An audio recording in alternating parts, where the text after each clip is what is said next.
Sensasi model kriuk legend di kaki Gunung Dempo, Pagar Alam, Sumatera Selatan, langganan pendaki. Gunung Dempo di Kota Pagar Alam ternyata menyuguhkan banyak keunikan selain indahnya alam dan sejuknya udara sekitar.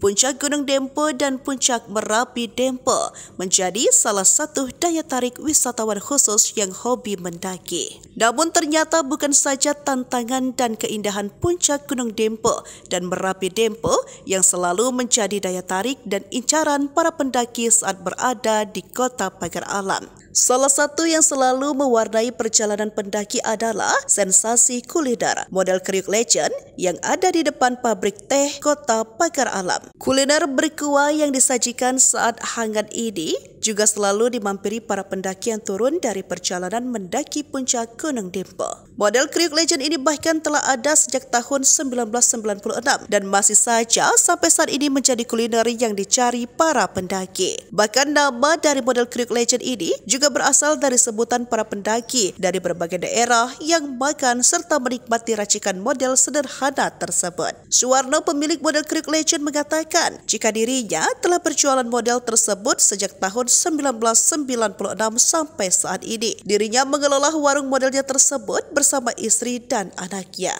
Karena lebih banyak dikenal dengan sebutan model legend, akhirnya Pak Suwarno memberikan nama usaha modelnya menjadi model kriuk legend. Diceritakan Suwarno, jika pertama dibuka pada tahun 1996, penikmat model miliknya tersebut lebih banyak para pendaki Gunung Dempo dari berbagai daerah. Diungkapkannya, dari pertama dibuka sampai saat ini, menu yang dijual tidak pernah berubah dan tidak ada menu baru. Dari dulu, menunya sama, yaitu model kriuk original, model kriuk plus Indomie, dan model kriuk komplit, ungkapnya. Untuk harganya sendiri mulai dari Rp8.000 untuk model kriuk original, Rp10.000 untuk model kriuk plus Indomie, serta Rp16.000 untuk paket komplit model plus Indomie plus telur rebus. Alamat kami juga tidak pindah-pindah sejak awal, yaitu di depan pabrik teh Gunung Dempo, jelasnya. Laporan wartawan Sripoke.com, Wawan Septiawan.